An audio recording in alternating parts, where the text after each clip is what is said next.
Olá, bom dia. Bom dia, Fortaleza. Fortaleza, bom dia.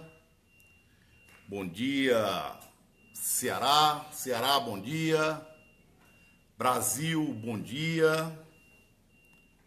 Hoje, 10 de março de 2018. Meu nome é Luiz Antônio e nós estamos fazendo aqui uma transmissão ao vivo pelo Facebook nesta semana que termina, mais uma semana que termina, semana do Dia Internacional da Mulher. Uma semana movimentada, uma semana de muitas homenagens às mulheres, semana de muitas manifestações em defesa das mulheres, em defesa das advogadas, dos advogados, uma semana de muita participação da advocacia aqui do estado do Ceará. E hoje, sábado, um dia que Fortaleza, infelizmente, amanhece muito triste. Mais um dia de luto em Fortaleza. Eu já dei aqui, já desejei um feliz aniversário para os aniversariantes do dia, mas muito preocupado, muito triste, muito preocupado. De madrugada eu já acordava e tomava conhecimento pelas redes sociais de mais uma chacina aqui em Fortaleza. Manchete hoje aqui do jornal O Povo, eu já via de madrugada, alguns colegas já anunciavam pelo WhatsApp, infelizmente, mais uma chacina no estado do Ceará. Mais uma chacina, uma coisa muito séria. Quarta chacina do ano deixa ao menos 7 mortos no Benfica. Isso é matéria do jornal O Povo. Matéria do jornal O Povo. Diário do Nordeste, naturalmente, que deve trazer alguma coisa também. E isso já deve ser matéria até na imprensa nacional. Infelizmente, o destaque hoje do estado do Ceará e de Fortaleza já faz algum tempo, na grande mídia, é como uma das cidades mais violentas do mundo. Do mundo! Uma coisa absurda. E nós não sabemos onde vamos parar. Nós não sabemos o que vai acontecer, o que pode acontecer comigo, com você, com os nossos filhos. Sua Excelência, o governador do estado, disse que tem um controle. Eu queria até saber se, quando ele disse que tinha um controle da situação, ele disse para um repórter, um jornalista, uma jornalista que estava em uma entrevista coletiva dele. E ele disse assim, eu vi uma parte quando ele disse para a pessoa, olha, você só está aqui porque eu tenho controle. Eu não sei se ele estava dando um cagaço, dando um carão na pessoa que estava entrevistando, se o governador se emocionou, se o governador estava irritado. E até compreendo, porque Sua Excelência, o governador do estado, também é humano. E como ser humano, naturalmente, que ele comete acertos e erros. Quando ele diz que tem um controle, eu não sei se é um acerto ou se é um erro ele dizer isso. Porque o que nós estamos vendo aqui na capital do estado do Ceará é um verdadeiro descontrole. Mas aqui eu faço uma ressalva. Realmente a situação do Brasil como um todo é uma situação muito séria. é uma situação muito grave. Realmente, a violência tomou conta do Brasil, de todo o país. Hoje nós temos um dos mais importantes estados brasileiros, o Rio de Janeiro, alvo de uma intervenção federal. E não me admiro se o estado do Ceará também não passar por este procedimento de intervenção, ou se já não deveria ter passado pelo estado de intervenção.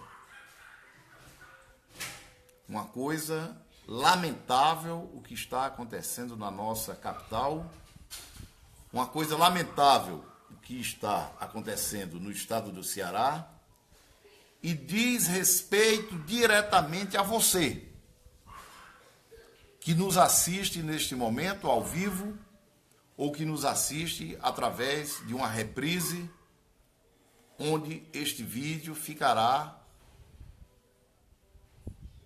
arquivado, postado, para que você assista, olhe, veja, participe, dê a sua opinião e colabore de alguma forma para que se mude o estado de coisa que nós estamos vivendo. Muitos acreditam, eu também acredito, a maior parte acredita, que a solução está na educação, que a educação é a base de tudo, que nós só teremos uma sociedade diferente e melhor, e espero que seja diferente para melhor, se nós tivermos investimentos na educação. E muitos acreditam também, e eu também acredito, que para se conter, para se mudar o estado de coisa em que estamos vivendo, para se mudar o rumo para onde estamos indo, para o caos, a gente precisa também combater uma chaga feroz na nossa sociedade, que é a corrupção. E esta corrupção, lamentavelmente, ela começa nos mais altos escalões da República. Muita gente alega, com toda a razão, porque opinião é um direito e tem que ser respeitado, podemos só discutir. Muita gente alega, neste momento, que não gosta de política, que não se mete com política, que não participa de política. Infelizmente, se esquecendo que tudo o que acontece em sua volta tem a ver com a política, tem a ver com quem está no comando da República, em Brasília, no comando do Legislativo, do Senado Federal, da Câmara dos Deputados e nos estados, nos governos estaduais, nas assembleias legislativas, nas prefeituras das capitais e nas câmaras dos vereadores. E estes nossos representantes, e lamentavelmente, em muitos casos, pseudos representantes, estão lá colocados, eleitos pela vontade popular, pelo voto popular. E este voto, que por sinal no Brasil é obrigatório, ele sai da sua casa. Ele é dado pela população. E o que é que nós estamos vendo a nível federal? O presidente da República sendo investigado por corrupção. o que é que nós temos notícia a nível federal, no Congresso Federal? Um grande número de senadores e deputados envolvidos em corrupção, respondendo processos, muitos inclusive criminais. Nós tivemos agora um episódio de uma deputada indicada para um ministério que não pôde assumir porque era o Ministério do Trabalho e ela respondia ações trabalhistas. Nós estamos aí vivendo os tempos da Lava Jato, com denúncias de corrupção, empresas que eram exemplo de lucro, de riqueza, de poder, de patrimônio, a nível nacional e internacional, completamente dilapidadas pela corrupção que assola o Brasil. Nós temos aí uma grande quantidade de políticos presos, condenados, julgados e presos, e uma quantidade, com certeza até maior, de políticos soltos, investigados, mas soltos. Nós temos um Supremo Tribunal Federal que não dá a celeridade necessária aos processos que chegam por lá. Um Supremo Tribunal Federal que talvez seja um faz de conta, onde os ministros, os 11 ministros que lá estão, acessam a maior corte judiciária do país, indicados pela política, por esta política que aí está, e pelo presidente da República investigado em ações de corrupção. É este o Supremo Tribunal Federal que nós temos no Brasil. Um Supremo Tribunal Federal amarrado pelos grilhões da política. Porque eu não acredito em um tribunal onde os juízes são indicados pela via da indicação política. Eu acredito nos juízes de primeiro grau que ingressam na magistratura pelo concurso público de provas e títulos. Como diz o doutor Hugo Maia Filho, notório saber jurídico é igual a concurso público. Então, eu defendo reformas, eu defendo mudanças, eu defendo concurso público já para o Supremo Tribunal Federal. Eu defendo que os juízes do Supremo Tribunal Federal tenham uma limitação no seu tempo, limitação no seu tempo de permanência no Supremo Tribunal Federal. Eu defendo que o acesso seja pela via do concurso público e que o tempo seja limitado. Acabar com essa história de nomear um ministro que vai passar o resto da vida como ministro, indicado pelos políticos que nós temos.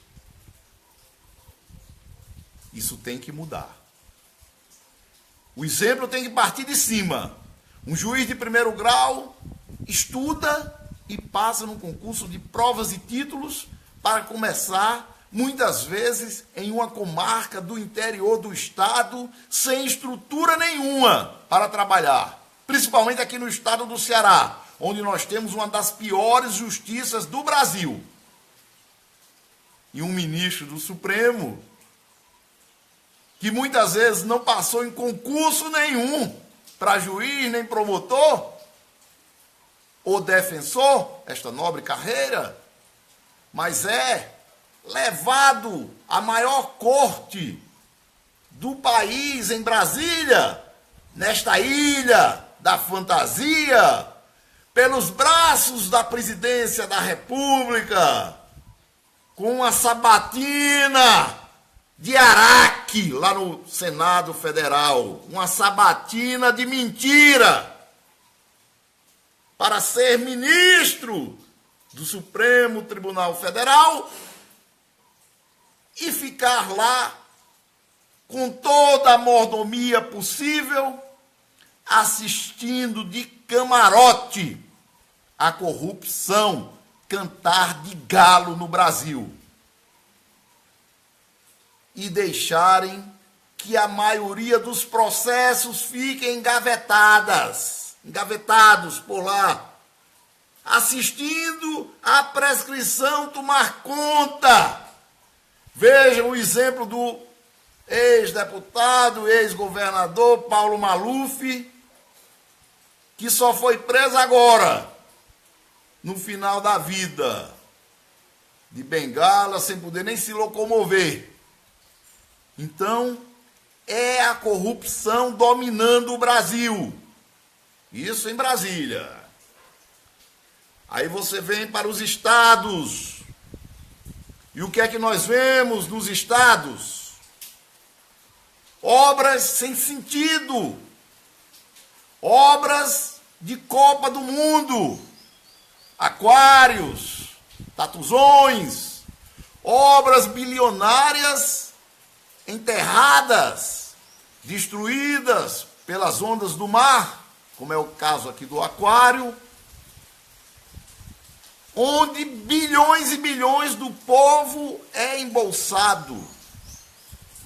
Aqui no estado do Ceará, uma Assembleia Legislativa subserviente ao governo do estado. Uma Assembleia Legislativa que aprova custas processuais milionárias. Basta o tribunal mandar que eles aprovam. A OAB não tem força para conter a sanha do tribunal de aumentar custas de processo. Uma Assembleia Legislativa que aprova o fechamento de comarcas no interior do estado. E a OAB da gestão dos palácios, a OAB amiga do governador, a OAB amiga do prefeito, amiga do presidente da Assembleia, amiga do poder, não tem força para conter os deputados do governo que aprovam o fechamento de comarcas. Como também não tem força a OAB para conter o fechamento dos juizados especiais. Ai, se não fosse os promotores Elias França e a promotora Yertes Gondim, eles tinham fechado todos os juizados especiais que servem à população na periferia de Fortaleza, centralizando tudo aqui no Fórum Clóvis de Bevilacqua. Uma Assembleia Legislativa que só diz amém para o governo do estado, escapando lá poucos deputados que se opõem a este escândalo de coisas que acontece aqui no Ceará. Muito provavelmente, a Assembleia Legislativa do Estado do Ceará seja apenas um espelho de muitas outras assembleias legislativas espalhadas pelos estados brasileiros que deveriam estar aí para servir ao povo e não se servir do povo.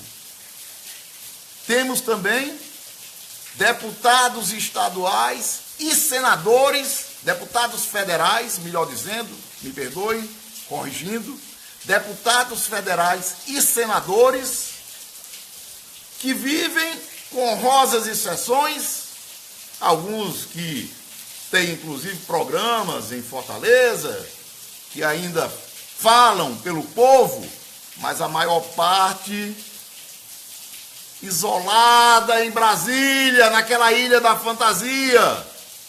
São quantos aqui? 21, 23 deputados federais que são eleitos de 4 em 4 anos e vão para Brasília, a ilha da fantasia, próximo do Rio, próximo a São Paulo, aquele eixo Rio-São Paulo maravilhoso, junto com os senadores de mandatos de 8 anos, que ficam lá bem longe do povo. Vamos para Brasília. Vamos para Brasília. Deixa o Ceará aí, deixa o Fortaleza aí se matar. Deixem aí as chacinas acontecendo em Fortaleza. Os bandidos do Rio de Janeiro, inclusive, vindo para cá, cabelo duro, cabelo mole, paca, taca, não sei o quê, vindo inclusive para cá. Aqui estão matando já de helicóptero. Hoje, quando eu vejo um helicóptero passar aqui em cima de casa, antes, eu que sou um aficionado pela aviação, corri ali para fora para olhar se era algum helicóptero do Ciopa Air. Inclusive, algumas denúncias aí de helicópteros comprados sem licitação. Olhava, não era do Ciopa Air, podia ser algum empresário sobrevoando Fortaleza, esta linda cidade maravilhosa. Mas agora, quando eu escuto o barulho de um helicóptero, se não é da Ciopa Air, eu já me questiono se é algum empresário ou se não é um traficante ou um grupo de traficantes do Rio de Janeiro, de São Paulo, vindo acertar contas aqui no estado do Ceará. E os senhores deputados federais e senadores, protegidos de tudo isso, longe das mazelas que atinge mais de 99% do povo que elege vossas excelências. A nível municipal, temos também uma Câmara de Vereadores subserviente ao prefeito, alheia ao problema da violência pelo qual o povo passa. O vice-prefeito de Fortaleza, o homem da 4512, o xerife, sempre prometeu segurança para o povo do estado, se fosse governador, se fosse prefeito. Agora ele é vice-prefeito, o homem das torres. E o que nós estamos vendo em sua gestão, excelência, são as chacinas tomando conta da nossa cidade e matando muita gente. E então, cadê os senhores? O que diabo é isso, governador? O que diabo é isso, prefeito? O que diabo é isso, senador? O que diabo é isso, deputado? E há alguém que venha defender o governador, o secretário de segurança, as autoridades. Existem os defensores. Claro que existe. Claro que existem os cargos comissionados. Então existem os defensores. E é um direito ser defendido. Há quem diga até que são os bandidos que estão matando os bandidos. Um bandido mata outro, há quem deixa para... Não. Ontem à noite, um colega me ligou, indignado com a violência em Fortaleza, e me perguntou se poderia me passar um vídeo através do WhatsApp desta chacina que aconteceu agora em Umangue, onde 3 mulheres, provavelmente envolvidas com o tráfico de drogas ou com a criminalidade, foram brutalmente executadas. Eu sou advogado, advogo inclusive na área criminal, porque a área criminal é bem ampla. E quando fiz o meu curso na Universidade de Fortaleza, Unifor ensinando e aprendendo, eu fiz uma cadeira de medicina legal, com o doutor Simão e com o doutor Hermano, 2 médicos legistas. Assisti autópsias, inclusive no antigo IML. O IML aqui em Fortaleza, o antigo, parece que era na Parquelândia. Eu fui lá uma vez. Depois o governador Gonzaga Mota construiu esse outro aí, da Avenida Leste-Oeste, salvo engano, governador Gonzaga Mota. E eu tenho estômago para esse tipo de coisa. E o colega perguntou se poderia passar o vídeo. Eu disse, passe aqui para eu ver. E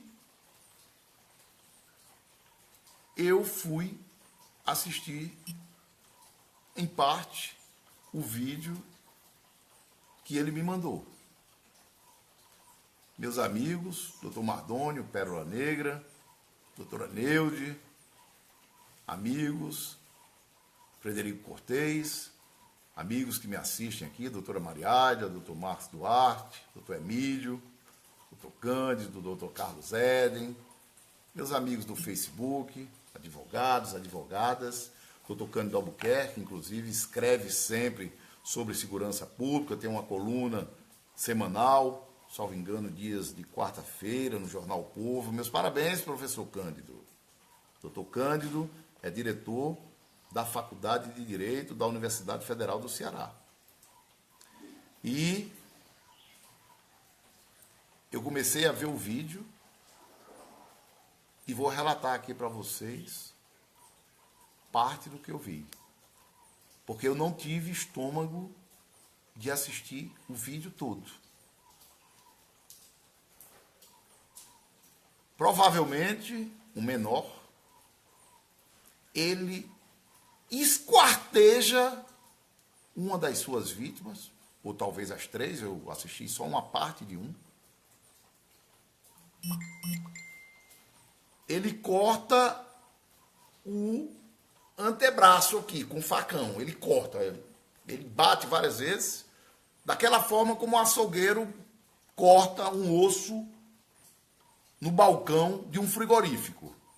A pessoa viva, sentada, e ele com o facão cortando. Depois ele começa a agredir a pessoa nas costas, parece. E eu me surpreendi, ontem não foi nem com isso, não, me surpreendi foi comigo. Porque eu não tive estômago de assistir o resto do vídeo. Eu vou até tentar assistir o restante do vídeo dessa chacina que aconteceu. Antes desta do Benfica de hoje, que vai ser notícia hoje nos telejornais, daqui a 2 horas, 1h30, as televisões vão exibir, os jornais já estão exibindo aqui, Jornal O Povo, Diário do Nordeste. Na segunda-feira será o assunto do dia, na televisão Verdes Mares, na TV Cidade, na TV União, no programa do deputado Ferreira Aragão, no programa do Da Hora, o Alfredo Marques deverá abordar isso aí, no programa da TV Jangadeiro, do Nonato Albuquerque, este grande comunicador cristão, que prega a paz, Nonato Albuquerque, meu abraço, meu respeito. E eu fiquei surpreso com vários detalhes. Primeiro, eu fiquei surpreso comigo. foram poucas as vezes que eu não tive a coragem de assistir um vídeo todo. Talvez a maturidade, a proximidade dos 60 anos e vendo tanta coisa ruim como nós estamos vendo, não tenha tido condições de assistir o vídeo. Mas eu fiquei muito preocupado com o que eu vi, com o que eu assisti. Falar da pena que eu senti naquele momento, da angústia que eu senti, da dor que eu senti, das vítimas que foram executadas e filmadas no momento da sua execução para ser exibido para o mundo, é muito pouco. Meus amigos e minhas amigas que estão me vendo aqui neste vídeo, entendam o que eu vou dizer. Pelo amor de Deus, me compreendam. Eu fiquei também com muita pena daqueles algozes, daqueles meninos que deram aquele show de carnificina, aquele show de esquartejamento, aquela aula de esquartejamento. Até onde eu assisti o vídeo, eles arrancam, eles decepam o braço da moça, já sentada no chão, prestes a ser executada. Eu não assisti o resto. Vou ver se eu assisto. Para que a gente tenha noção de até aonde pode chegar a maldade humana. E eu continuo relatando aqui para vocês a pena que eu senti, não mais daquela vítima, porque ali, com o braço cortado a facão, tendo certeza absoluta que ia morrer, talvez ela já não sentisse nenhuma dor. O corpo humano é dotado de mecanismos, o nosso cérebro é dotado de mecanismos até de anestésicos para esses momentos onde é liberado uma grande quantidade de adrenalina. Mas a minha preocupação maior naquele momento ali, também a minha pena, a minha dor, era com aqueles garotos que estavam cometendo aquela barbárie, aquela execução, esquartejando, há alguns anos eu diria assim, esquartejando uma pessoa como se fosse um animal. Repito, eu diria isso há alguns anos. Hoje, a minha maturidade me permite ter consciência e dizer que nenhum animal se trata dessa forma. É inadmissível você judiar hoje com animal. É até crime.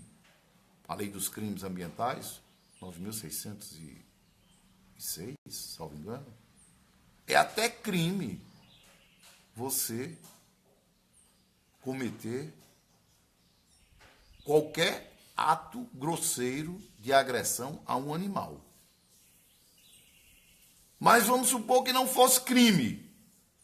Isto seria inadmissível até com um animal, por mais feroz que ele seja. Eu não estou falando aqui de um gato, de um cachorro ou de um animal doméstico qualquer. Eu estou falando, inclusive, de um tigre, de um leão, de um leopardo, de um elefante. Você pegar e decepar a pata de um animal.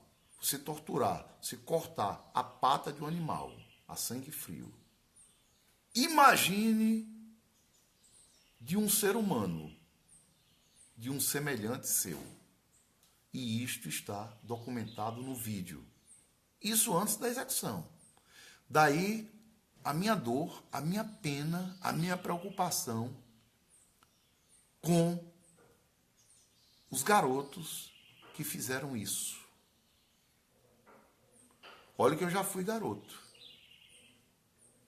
E eu praticamente não briguei na minha vida. E aos murros com alguém, eu fazia de tudo para evitar. O que eu tinha medo não era de me machucar, não. Eu tinha medo de machucar alguém com um soco meu. Porque eu sempre tive uma complexão física avantajada, 1,76 m, e sempre pratiquei esportes e tudo. E eu tinha medo de bater em alguém e machucar. Então eu nunca nem briguei. E hoje eu estou assistindo pessoas matando as outras, porque matar já é um ato bárbaro. Quem mata um homem, mata um mundo. Mas matar, não sob o manto da violenta emoção, não que justifique. Mas às vezes, um ser humano é obrigado a tirar a vida de outrem pelo sagrado exercício e direito da legítima defesa. Às vezes, um ser humano tira a vida de outro sob o manto da violenta emoção. A violenta emoção aqui, para quem não é jurista e está nos assistindo, é aquele momento que uma mãe é capaz de levantar um veículo com a força do seu corpo para tirar o seu filho debaixo dele. Isto é um exemplo de violenta emoção. Então, o que nós estamos vendo, o que está registrado naquele vídeo, não são cenas de pessoas agindo em legítima defesa ou sob o manto da violenta emoção. São pessoas agindo com a maior da crueldade de um ser humano. São cenas estarrecedoras. Eu perdi o sono em solidariedade àquelas vítimas, às famílias daquelas vítimas, que infelizmente se envolveram com um crime, mas também com aqueles garotos que executaram aquelas meninas.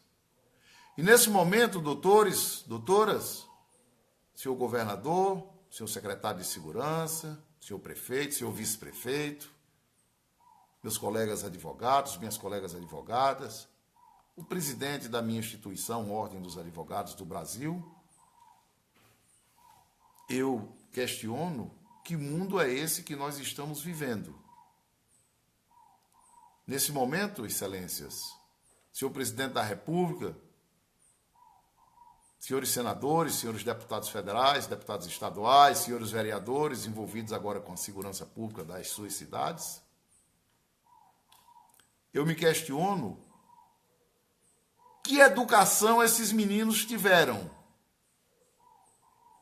que escola eles frequentaram, que apoio eles tiveram do município, do estado, do governo federal. Que exemplo esses meninos tiveram, Alfredo Marques, dos poderes públicos constituídos? Que exemplo esta juventude criminosa está tendo do presidente da República, dos senadores, dos deputados federais, de um Congresso envolvido na lama da corrupção, de deputados, vereadores, prefeitos, governadores presos, denunciados? Que exemplo essa juventude está tendo dos nossos políticos, dos nossos homens públicos? Até onde vai a nossa responsabilidade neste contexto todo, como pai de família, como cidadão, como advogado, como médico, engenheiro, trabalhador autônomo, dona de casa, como eleitor. Até que ponto vai a nossa responsabilidade? Até que ponto vai a responsabilidade de um governador que diz ter o controle? De um prefeito que se propõe a cuidar da nossa segurança? Até que ponto vai?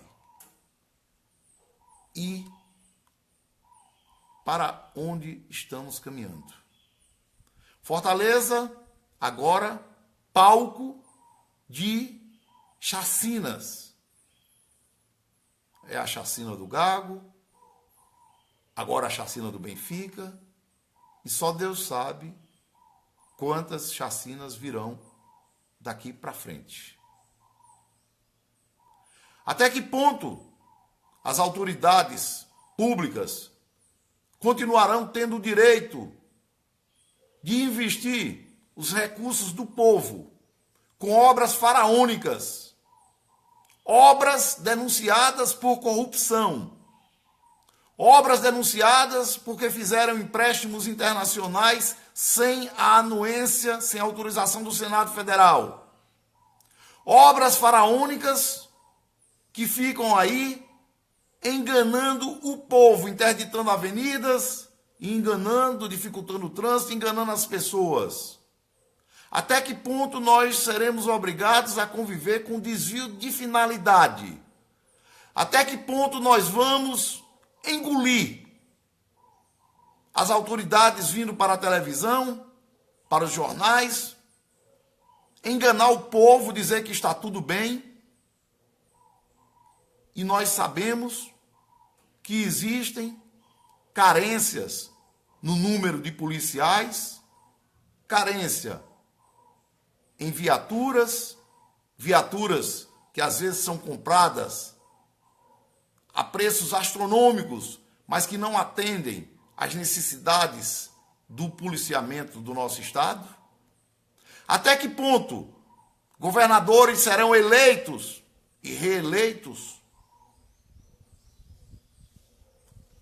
levantando a bandeira da segurança pública, enquanto pessoas inocentes, inclusive, estão sendo executadas em chacinas? Até que ponto nós vamos ser enganados?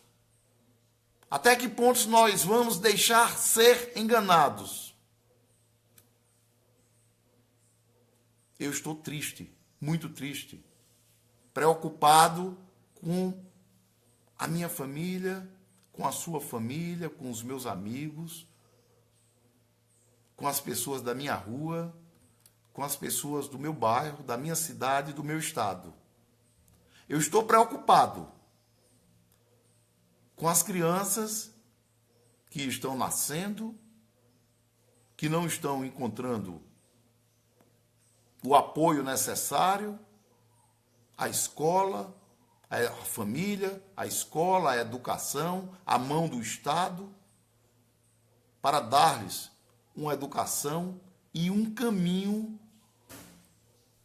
que não seja este da criminalidade, assistindo à corrupção que assola o nosso país.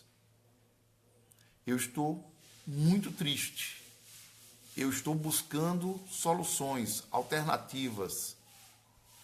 Eu estou tentando contribuir para um mundo melhor. E peço a sua colaboração. Algumas pessoas podem assistir o vídeo e questionar se eu sou candidato, ou que eu sou candidato, e eu criei uma hashtag aí no Facebook. Hashtag, não sou candidato, sou cidadão. Muito obrigado, que Deus ilumine a todos. Um forte abraço, fico por aqui.